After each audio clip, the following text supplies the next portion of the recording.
अस्सलाम वालेकुम students, hope so आप सब ठीक होंगे। आज के लेक्चर में बच्चे हम लोग जितने भी कॉन्ट्रैक्ट की जो टाइप्स हमारी रिमेनिंग हैं उन सारी की सारी टाइप्स को आज के लेक्चर में हम लोग कवर करेंगे। लास्ट टाइम हम लोगों ने जो था अकॉर्डिंग टू वैलिडिटी कॉन्ट्रैक्ट की जो डिफरेंट टाइप्स हैं उनको स्टार्ट किया था। उसमें से दो types valid contract and wide contract को हमने डिस्कस किया था। जो रिमेनिंग इसकी टाइप्स हैं वो हम आज के लेक्चर में डिस्कस करेंगे। अच्छा, जब हम लोगों ने ये टॉपिक स्टार्ट किया था kinds are types of contract, तो हमने डिस्कस किया था कॉन्ट्रैक्ट की जो है वो 3 डिफरेंट टाइप्स होती हैं according to formation, according to performance and according to validity. One by one हम लोगों ने जो है वो इनकी डिफरेंट टाइप्स जो है उनको डिस्कस किया, जितनी भी सब हेडिंग्स थी उनको डिस्कस किया। अकॉर्डिंग टू फॉर्मेशन वाला जो टॉपिक है वो हमारा कंप्लीट हो चुका है। अकॉर्डिंग टू परफॉर्मेंस भी हम डिस्कस कर चुके हैं कॉन्ट्रैक्ट की different types. According to validity वाला जो टॉपिक है वो हमारा कंटिन्यूड है। लास्ट टाइम हम लोगों ने जो थी वो इसकी दो टाइप्स को डिस्कस किया था, valid contract and wide contract. Wide contract के जो डिफरेंट रीजंस हैं उनको भी हमने डिस्कस किया था। अब जो रिमेनिंग इसका पोर्शन है वो हम आज के लेक्चर में डिस्कस करेंगे।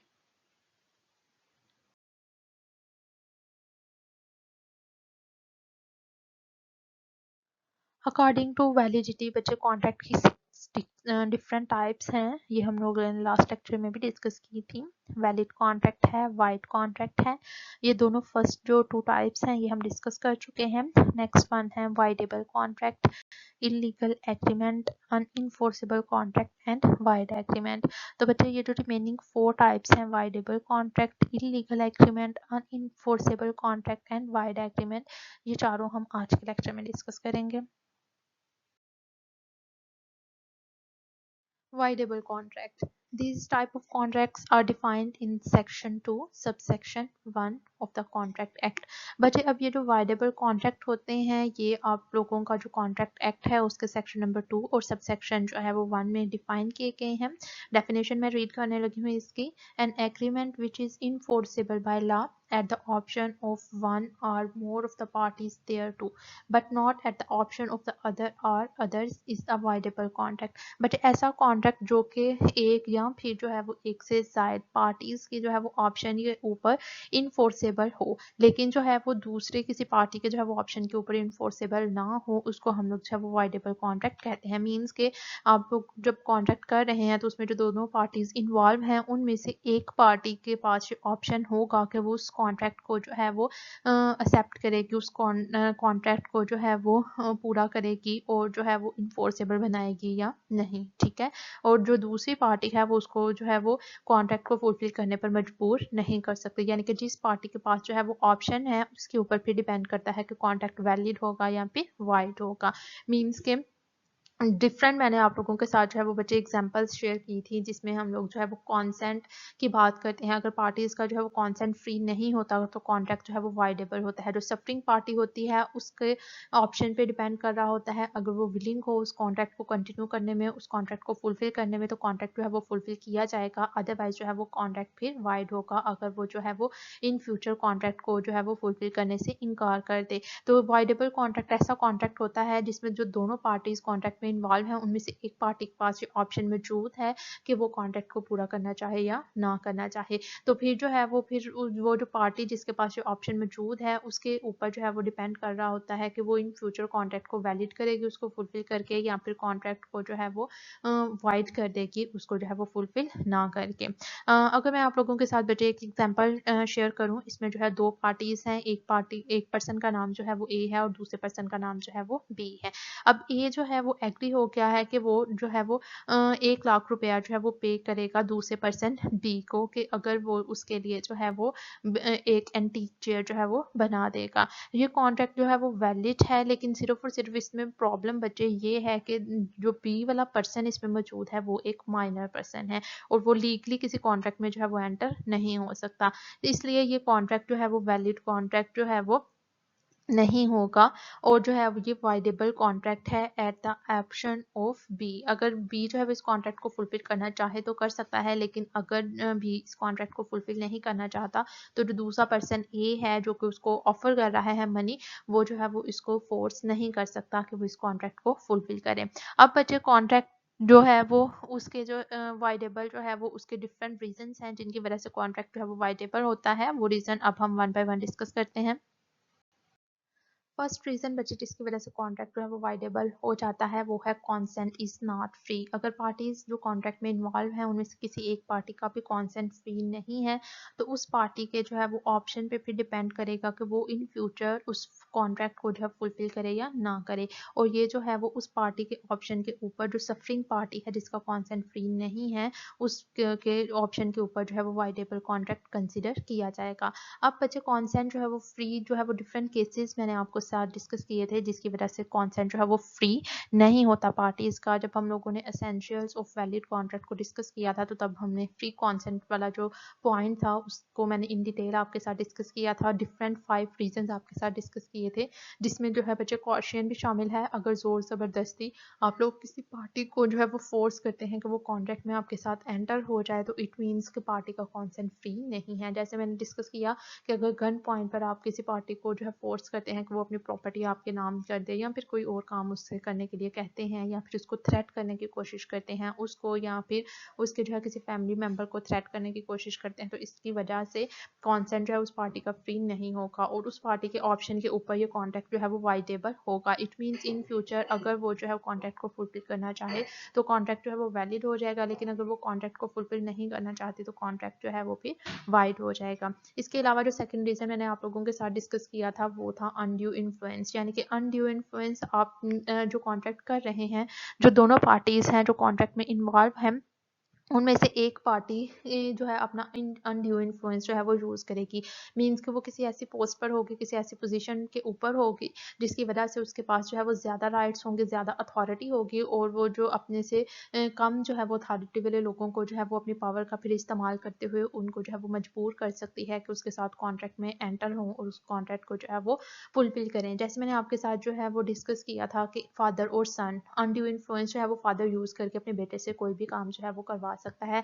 इसी तरह मैंने आप लोगों के साथ जो है वो डिस्कस किया था, अगर जो है वो आप लोगों जो है वो किसी पीर बाबा के जो है वो मुरीद हैं तो उसकी वजह से भी क्या होगा, वो पीर जो है वो अपना पोजीशन का, अपनी अथॉरिटी का यूज़ करते हुए जो है अपने मुरीद से कोई भी काम जो है वो करवा सकता है। तो इस सूरत में भी जो है वो पार्टीज का कॉन्ट्रैक्ट कॉन्सेंट वगैरह जो है वो फ्री नहीं होता और ये भी जो है वो फिर वाइडेबल कॉन्ट्रैक्ट होगा उस पार्टी के ऑप्शन के ऊपर जिसका कॉन्सेंट जो है वो यहाँ पर फ्री नहीं होगा।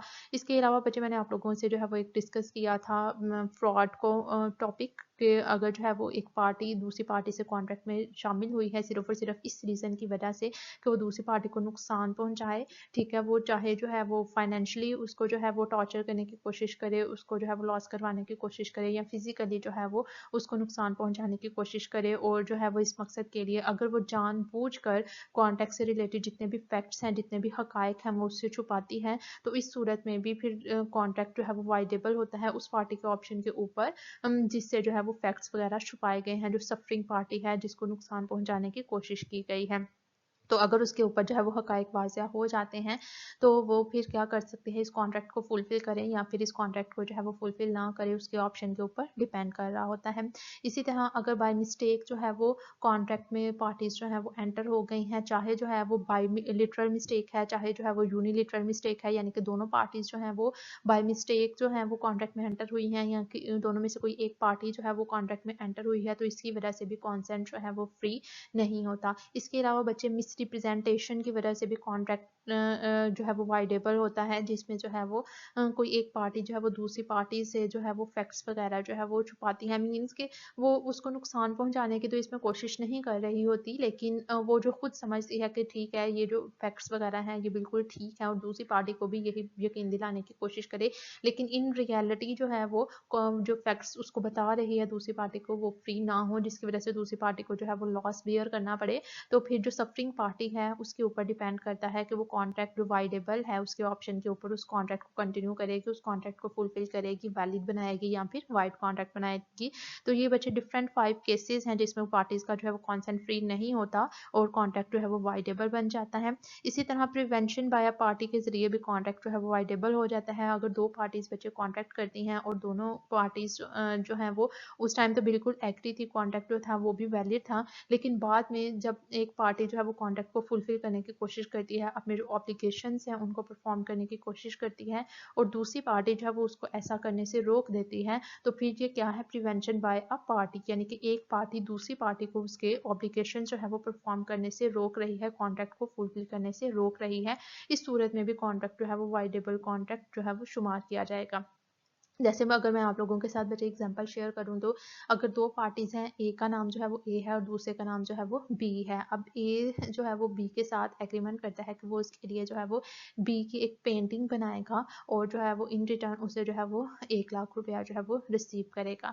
अब जो है वो बी उस टाइम तो एग्री हो गया कि ठीक है, तुम मेरी पेंटिंग बना दो, मैं तुम्हें 1 लाख रुपया जो है वो दे दूंगा। लेकिन इन फ्यूचर जब ए जो है वो बी की पेंटिंग बनाने जाता है, तो बी जो है वो उसको उसकी पेंटिंग बनाने से मना कर देता है। तो यहाँ पर ए जो पार्टी ए है, एक पार्टी जो जिसका नाम ए है, जो एक पर्सन ए है, उसने तो कॉन्ट्रैक्ट को जो है परफॉर्म करने की कोशिश की, उसने अपने ऑब्लिगेशंस को परफॉर्म करने की कोशिश की, लेकिन जो दूसरी पार्टी बी है वो उसको रोक रही है उसके ऑब्लिगेशंस परफॉर्म करने से और कॉन्ट्रैक्ट जो है वो फुलफिल करने से। तो यहाँ पर भी बच्चे कॉन्ट्रैक्ट जो है वो वाइडेबल कॉन्ट्रैक्ट में शुमार हो जाएगा। नेक्स्ट वन है expiry of specific time period. तो बच्चे सम टाइम जो है वो किसी स्पेसिफिक टाइम पीरियड के अंदर जो है वो कॉन्ट्रैक्ट को फुलफिल करना जो है वो ज़रूरी होता है। अगर आप जो है वो उस ड्यूरेशन के अंदर जो आप लोगों के कॉन्ट्रैक्ट में डिसाइड हुआ था उस डेट पर या फिर उस ड्यूरेशन के अकॉर्डिंगली कॉन्ट्रैक्ट को फुलफिल नहीं करते, कॉन्ट्रैक्ट को परफॉर्म नहीं करते, तो कॉन्ट्रैक्ट की जो है वो ड्यू डेट के बाद आप कॉन्ट्रैक्ट को परफॉर्म करने की कोशिश करते हैं, तो फिर दूसरी पार्टी के ऑप्शन के ऊपर जो है वो डिपेंड कर रहा होता है कि वो ड्यू डेट के बाद भी आप लोगों की जो परफॉर्मेंस है उसको एक्सेप्ट करेगी या फिर नहीं करेगी। ठीक हो गया। तो अगर मैं आप लोगों के साथ एक एग्जांपल यहाँ पर शेयर करूँ, एक पार्टी ए है और दूसरी पार्टी का नाम जो है वो बी है। अब जो ए है वो कहता है कि वो जो पार्टी बी है उसको जो है वो 10 बैग्स ऑफ वीट जो है वो सप्लाई कर देगा 1 जनवरी को। ठीक हो गया। अब जो है वो 1 जनवरी को सप्लाई करना जो है वो कॉन्ट्रैक्ट के अंदर डेट जो है वो उन्होंने मेंशन की कि 10 जो 1 जनवरी है, उस 1 जनवरी की डेट पर जो है वो पार्टी ए जो है वो बी को 10 बैग्स ऑफ वीट जो है वो सप्लाई करेगी। लेकिन जो पार्टी ए है वो 1 जनवरी को 10 बैग जो वीट के हैं वो बी को सप्लाई नहीं कर पाई। अब जो है वो 5 जनवरी को जो है वो पार्टी जो ए है वो बी को जो है 10 बैग्स ऑफ वीट जो है वो सप्लाई करना चाहती है। ठीक है। तो अब जो स्पेसिफिक टाइम पीरियड था, जो कॉन्ट्रैक्ट में टाइम जो था वो शामिल था, उसके अकॉर्डिंगली तो पार्टी ए ने जो है वो कॉन्ट्रैक्ट को परफॉर्म नहीं किया। ड्यू डेट तो गुजर चुकी है जो मेंशन की गई थी कॉन्ट्रैक्ट में। अब इस डेट के बाद अगर पार्टी ए जो है वो बी को अगेन जो है वो 10 बैग्स ऑफ वीट जो है वो 5 जनवरी को सप्लाई करना चाहती है, तो यह बी के ऑप्शन के ऊपर जो है वो डिपेंड करेगा। बी के ऑप्शन के ऊपर ये कॉन्ट्रैक्ट जो है वो वाइडेबल होगा। अब बी पे डिपेंड करता है कि वो 5 जनवरी को 10 बैग्स ऑफ वीट की सप्लाई जो है वो एक्सेप्ट करता है पर्सन, या फिर जो है वो उसको रिजेक्ट कर देता है और कॉन्ट्रैक्ट को वाइड बना देता है। अगर तो जो है वो 5 जनवरी के ऊपर भी 10 बैग्स ऑफ वीट जो है वो लेने के लिए एग्री हो जाए जो बी पार्टी है, तो कॉन्ट्रैक्ट जो वाइडेबल था at the option of B, अब जो है वो वैलिड कॉन्ट्रैक्ट बन जाएगा। और अगर जो है वो 5 जनवरी को जो है वो 10 बैग्स ऑफ वीट जो है वो एक्सेप्ट करने से मना कर दे, तो at the option of B जो कॉन्ट्रैक्ट वाइडेबल था अब वाइड कॉन्ट्रैक्ट में शुमार किया जाएगा। नेक्स्ट वन पॉइंट है बच्चे इलीगल एग्रीमेंट। तो बच्चे कोई भी ऐसा एग्रीमेंट जिसका ऑब्जेक्ट जो है वो इलीगल हो, ठीक है, वो एग्रीमेंट जो है वो इलीगल कंसिडर किया जाएगा, और इलीगल एग्रीमेंट जो है वो कॉन्ट्रैक्ट भी नहीं बन सकता। ठीक है। क्योंकि अगर किसी जो है वो एग्रीमेंट का जो ऑब्जेक्ट है, जो पर्पस है, जो उसका मकसद है वो इलीगल है, तो वो इनफोर्सेबल बाय लॉ फिर जो है वो नहीं होता। ठीक हो गया। तो जब कॉन्ट्रैक्ट जो है वो इनफोर्सेबल बाय लॉ नहीं होगा, तो एग्रीमेंट सॉरी अगर एग्रीमेंट जो है वो इनफोर्सेबल बाय लॉ नहीं होगा, तो फिर वो एग्रीमेंट जो है वो कॉन्ट्रैक्ट भी नहीं बन सकता। तो जो इलीगल एग्रीमेंट है वो कॉन्ट्रैक्ट तो नहीं बन सकता, और ये जो है वो इलीगल कंसिडर किया जाएगा, और ये इनफोर्सेबल बाय लॉ जो है वो भी नहीं होगा। जैसे मैंने आपको यहाँ पर शेयर किया कि जिस एग्रीमेंट का जो ऑब्जेक्ट है वो अनलॉफुल है, ठीक है, वो इनफोर्सेबल बाय लॉ नहीं है। तो अगर इस किस्म का आप कोई एग्रीमेंट करते हैं और उसमें एक पार्टी को जो है वो नुकसान हो जाता है, तो वो पार्टी जो सफरिंग पार्टी है, जिसको लॉस हो रहा है, वो दूसरी पार्टी के खिलाफ जो है वो केस भी फाइल नहीं कर सकती, यानी कि कोर्ट में उसके खिलाफ मुकदमा जो है वो दायर नहीं कर सकती, क्योंकि कॉन्ट्रैक्ट का जो ऑब्जेक्ट है वो इलीगल है। अगर मैं आपके साथ एक एग्जांपल शेयर करूं तो अगर दो पार्टीज हैं, एक पार्टी का नाम ए है, दूसरी पार्टी का नाम जो है वो बी है। अब एक जो पार्टी ए है वो बी पार्टी से कहती है कि मैं तुम्हें जो है वो 10 लाख रुपया दूंगी अगर तुम जो है वो मेरे जो गुड्स हैं उनको स्मगल करो तो। ठीक हो क्या? अब ये जो दोनों पार्टीज के दरमियान को एग्रीमेंट हुआ है, अगर बी पार्टी जो है वो एग्री हो जाए कि ठीक है तुम मुझे 10 लाख रुपए दे देना, मैं तुम्हारी चीज़ें जो है वो उनको स्मगल करूंगा, तो यहाँ पर बच्चे आप देखें जो एग्रीमेंट का जो ऑब्जेक्ट है, जो मकसद है यहाँ पर वो इलीगल है, यानी कि स्मगलिंग जो है वो कानूनी तौर पर अलो नहीं है, बैन किया गया है स्मगलिंग को। तो अगर जो दो पार्टीज हैं वो स्मगलिंग के लिए कोई जो है एग्रीमेंट करती हैं तो इस किस्म का एग्रीमेंट जो है वो इलीगल एग्रीमेंट कंसिडर किया जाएगा, क्योंकि इसका ऑब्जेक्ट जो है वो इलीगल है और ये इनफोर्सेबल बाय लॉ जो है वो भी नहीं होगा। तो अगर एक पार्टी को इसमें लॉस बेयर करना पड़ता है तो वो कोर्ट में दूसरी पार्टी के खिलाफ जो है वो केस वगैरह भी दायर नहीं कर सकेगी, और इलीगल एग्रीमेंट जो है वो कॉन्ट्रैक्ट भी नहीं बन सकता। नेक्स्ट वन बच्चे जो टाइप है वो है अनइनफोर्सेबल कॉन्ट्रैक्ट। तो बच्चे ऐसे कॉन्ट्रैक्ट जो कि इनफोर्सेबल बाय लॉ ना हो, इनको अनइनफोर्सेबल कॉन्ट्रैक्ट जो है वो कहा जाता है। अब अनइनफोर्सेबल कॉन्ट्रैक्ट बच्चे ऐसे कॉन्ट्रैक्ट होते हैं जो कि वैलिड कॉन्ट्रैक्ट के जितने भी असेंशियल्स हैं उनमें से कोई एक असेंशियल भी फुलफिल ना कर रहा हो। किसी कॉन्ट्रैक्ट में जो है वो जितने भी इंपॉर्टेंट पॉइंट्स है कॉन्ट्रैक्ट को वैलिड बनाने के, अगर उनमें से कोई एक पॉइंट भी मिसिंग हो तो वो फिर कॉन्ट्रैक्ट जो है वो अनइनफोर्सेबल बाय लॉ जो है वो हो जाता है। यानी कि कानून में आप लोग जो है वो अगर दूसरी पार्टी के खिलाफ मुकदमा करना चाहें तो कानूनी तौर पर आप लोग इस कॉन्ट्रैक्ट को इन्फोर्स भी नहीं करवा सकते और दूसरी पार्टी पर जो है वो मुकदमा भी नहीं कर सकते अगर आप लोगों को इस किस्म के किसी कॉन्ट्रैक्ट में लॉस होता है तो। बच्चे अब हम लोगों ने जो है वो पढ़ा था कि वैलिड जो कॉन्ट्रैक्ट है उसकी जो है वो कुछ रूल्स एंड रेगुलेशन होते हैं, कुछ प्रोसीजर होते हैं जो आप लोगों को जो है वो अडॉप्ट करने पड़ते हैं। ठीक है, जैसे हम लोगों ने बात किया था कि कॉन्ट्रैक्ट को वैलिड बनाने के लिए समटाइम्स आप लोगों को जो है वो कॉन्ट्रैक्ट की रजिस्ट्रेशन वगैरह करवाना पड़ती है। अगर हम प्रॉपर्टी की सेल एंड परचेज की बात करें, इस किस्म का कोई कॉन्ट्रैक्ट अगर आप कर रहे हैं तो जो प्रॉपर्टी राइट्स हैं उनको दूसरे पर्सन को ट्रांसफर करना, उसके डॉक्यूमेंट्स की रजिस्ट्रेशन करवाना, ये सब कुछ जो है वो कंपलसरी होता है। तो अगर आप लोग जो है वो प्रॉपर्टी से रिलेटेड कोई कॉन्ट्रैक्ट कर रहे हैं और जितने भी इसके वैलिड एसेंशियल्स हैं उनमें से कोई एक भी एसेंशियल, जैसे कि जो डॉक्यूमेंट्स की आप लोगों ने राइटिंग वगैरह करवानी है, रजिस्ट्रेशन करवानी है, उनमें से ये पॉइंट मिस कर देंगे तो फिर कानूनी तौर पर आप लोग उस कॉन्ट्रैक्ट को जो है वो इन्फोर्स नहीं करवा सकते। मीन्स के अगर दूसरी पार्टी जो है वो पैसे लेकर भाग जाए और आप लोगों को अब प्रॉपर्टी भी आपके नाम ट्रांसफर ना करे तो आप लोग फिर कोर्ट में उसके खिलाफ जो है वो मुकदमा नहीं कर सकेंगे, क्योंकि ये फिर अनइनफोर्सेबल बाय कॉन्ट्रैक्ट हो जाएगा, क्योंकि आप लोगों ने कॉन्ट्रैक्ट के जो वैलिड एसेंशियल्स हैं उनको फुलफिल यहाँ पर नहीं किया। ठीक हो गया? तो बच्चे ये जो लास्ट वन हमारा पॉइंट है वो है वाइड एग्रीमेंट्स। वाइड एग्रीमेंट बच्चे ऐसे एग्रीमेंट होते हैं जो कि इनफोर्सेबल बाय लॉ नहीं होते। वाइड एग्रीमेंट बच्चे ये ऐसे एग्रीमेंट में शुमार किए जाते हैं जो कि किसी भी पॉइंट पर वैलिड एग्रीमेंट जो है वो कंसिडर नहीं किए जाते, जिसकी वजह से ये वैलिड कॉन्ट्रैक्ट जो है वो नहीं बन सकते। ठीक हो गया?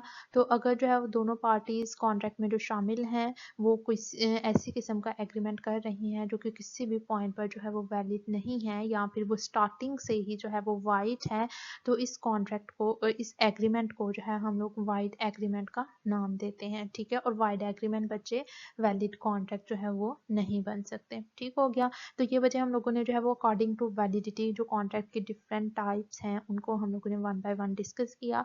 तो ये जो हमारा टॉपिक है काइंड्स और क्लासिफिकेशन ऑफ कॉन्ट्रैक्ट, इसमें हमने अकॉर्डिंग टू फॉर्मेशन पढ़ा, अकॉर्डिंग टू परफॉर्मेंस कॉन्ट्रैक्ट की डिफरेंट टाइप्स को डिस्कस किया, और अकॉर्डिंग टू वैलिडिटी कॉन्ट्रैक्ट की डिफरेंट टाइप्स को हमने डिस्कस किया। आज हमारा टॉपिक जो है वो एंड हो गया है। अगर बच्चे आप लोगों को इसमें से किसी भी पॉइंट की जो है वो समझ नहीं आई, किसी पॉइंट में कोई इश्यू है, कोई मसला है, तो आप लोग अपनी प्रॉब्लम्स, अपने जितनी भी जो आप लोगों को डिफिकल्टीज फेस करना पड़ती हैं लेक्चर को अंडरस्टैंड करने में, वो सारी की सारी प्रॉब्लम जो है वो मुझसे शेयर करके अपनी प्रॉब्लम को सॉल्व कर सकते हैं।